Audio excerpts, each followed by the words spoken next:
Luthra brothers के एक और प्रॉपर्टी वागातोर रोमियो लेन, यहाँ पर भी जो है अब एक्शन दूसरे दिन भी आज जारी रह सकता है। ये जो यहाँ का रिजॉर्ट है, क्लब है, इस पर इससे पहले टूरिज्म डिपार्टमेंट ने जो है थोड़ा कार्रवाई की, बुलडोजर एक्शन जो यहाँ पर देखा गया और अब इसके बाद जो है सीआरजेड जो डिपार्टमेंट है वो भी आज यहाँ पर थोड़ा कार्रवाई कर सकता है। ये तस्वीरें देखिए उस तबाही की है जिसे थोड़ा कार्रवाई के रूप में जो अंजाम दिया गया। खासतौर से जो टूरिज्म डिपार्टमेंट है उनका कहना था कि ये बीच को लग करके ये जो प्रॉपर्टी का जो कंस्ट्रक्शन किया गया वो इलीगल था, जिस वजह से यहाँ पर बुलडोजर कार्रवाई देखने को मिली। लूथरा ब्रदर्स अब भी फरार हैं, उनके थाईलैंड के रास्ते दुबई जाने की आशंका जताई जा रही है। ब्लू कॉर्नर नोटिस उनके खिलाफ जारी कर दिया गया है। लूथरा ब्रदर्स के एक सहयोगी अजय गुप्ता को जो है गिरफ्तार कर लिया गया है, जिसे गोवा लाया जाना है और अंजुना पुलिस इस मामले में उनसे जांच करेगी। लेकिन आपको मैं दिखाना चाहूंगा कि ये जो टूरिज्म डिपार्टमेंट की कार्रवाई हुई, इससे ठीक लग करके दूसरी यहाँ पर जो एक और ये जो स्ट्रक्चर है, ये जो पूरा स्ट्रक्चर है, ये सीआरजेड का वायलेशन है।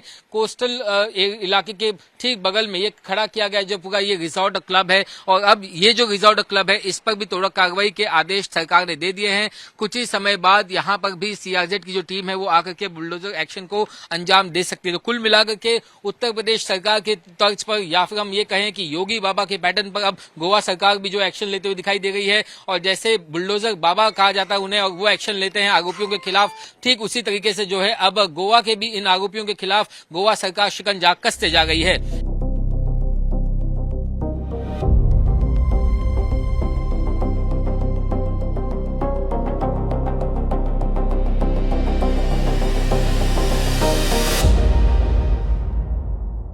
गोवा अग्निकांड में फरार आरोपी लूथरा ब्रदर्स के ऊपर शिकंजा कसते जा रहा है। अब गोवा सरकार ने उनकी अलग अलग प्रॉपर्टीज को सील करना शुरू कर दिया है। इस वक्त मैं रोमियो लेन वागातोर में हूं, जो कि लूथरा ब्रदर्स की 3 प्रॉपर्टीज में से एक है। एक प्रॉपर्टी जहां आग लग गई थी और दूसरी प्रॉपर्टी ये वागातोर बीच पे, और आप देख सकते हैं यहाँ पर कि कैसे प्रशासन ने अब इसे भी सील कर दिया। यहाँ के अलग अलग जो कमरे हैं, दफ्तर हैं, ऑफिसेज हैं, स्टोर रूम है, सभी पर जो इस तरीके से ताला लगा दिया गया है और प्रशासन की तरफ से उन तालों पर सील तक लगा दिया गया है ताकि वो इसे ऑपरेट ना कर सके। प्रशासन का कहना है कि ये गैर कानूनी ढंग से बनाया गया ये स्ट्रक्चर है और इसीलिए इसके ऊपर जो है अब कानूनी कार्रवाई तेज कर दी है। यहाँ पर देखिए एक नोटिस भी चिपकाई गई है जिस पर लिखा गया है कि इस एरिया को, रोमियो लेन का जो ये इलाका है Vagator, this has been duly sealed, इसे जो है सील कर दिया गया है। ऐसे ही जो है दूसरी जो प्रॉपर्टीज है उन्हें भी अब सील करने की कवायद जो है गोवा पुलिस ने शुरू कर दी है। मैं आपको बताना चाहूंगा, ये देखिए वागातोर बीच पर, ठीक बीच पर सीआरजेड के जो नियम है उसका वायलेशन करते हुए ये क्लब बनाया गया था। इसके पहले जो है एक क्लब जो दूसरी तरफ बनाया गया था वहां पर जहां आग लग गई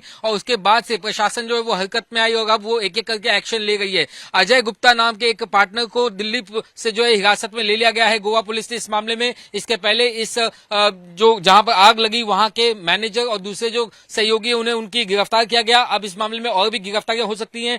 लूथरा ब्रदर्स जो है वो फिलहाल अभी भी जो है फरार है। उनकी आखिरी लोकेशन जो है वो थाईलैंड में ट्रेस की गई, फुकेट में, लेकिन अब जानकारी ये मिल गई सूत्रों से कि लूथरा ब्रदर्स जो है वो यहाँ थाईलैंड के रास्ते से वो दुबई भाग चुके हैं क्योंकि उनका एक अड्डा जो है वो दुबई में भी है। ऐसे में गोवा पुलिस जो है अब सीबीआई की मदद से और इंटरपोल की मदद से लूथरा ब्रदर्स की तलाश में जुटी हुई है। एक ब्लू कॉर्नर नोटिस जो उनके नाम से पहले इशू कर दिया गया है जिसके तहत उनकी जानकारी जुटा सकती है गोवा पुलिस, लेकिन अब उस ब्लू कॉर्नर को एक रेड कॉर्नर नोटिस में भी तब्दील किए जाने की कवायद शुरू है। कुल मिलाकर के लूथरा ब्रदर्स जब तक पुलिस की हिरासत में नहीं आते तब तक उन पर शिकंजा और ज्यादा कसते जा रहा है।